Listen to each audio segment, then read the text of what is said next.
Brown ٹوسکا جنگل کی اس پراسرار اور لرزہ خیز کہانی میں خوش آمدید۔ چلیں شروع کرتے ہیں۔ وہ آواز سے نہیں، خوف سے شکار کرتی ہے۔ یہ خوفناک وارننگ آج کی کہانی کی بنیاد ہے۔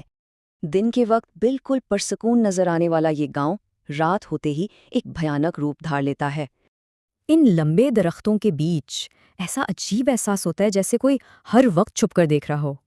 آگ سے بچ جانے والی یہ جلی ہوئی ڈائری دراصل ایک لاپتہ ماہر فطرت ایلن کی ہے۔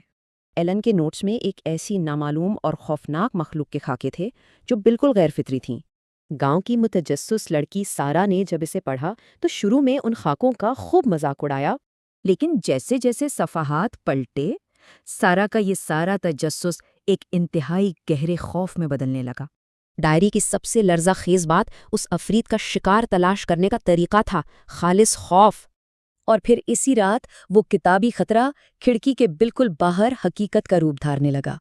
جنگل میں ایسی دہشت پھیلی کہ خرگوش، ہرن اور بھیڑیے جیسے شکاری جانور بھی جان بچا کر بھاگے۔ سسپینس تب اپنے عروج پر پہنچ گیا جب سارا کی نظر اندھیرے میں ہلتے ہوئے سائے پر پڑی، اور پھر ماہر فطرت کے خاکوں والا وہ ڈراونا خواب حقیقت بن کر روشنی میں آ گیا۔ اس نامعلوم شکاری کی وہ خالی اور بے جان آنکھیں بالکل خاکوں جیسی تھیں جو مسلسل گھور رہی تھیں۔ قدموں کی کوئی آواز نہیں تھی۔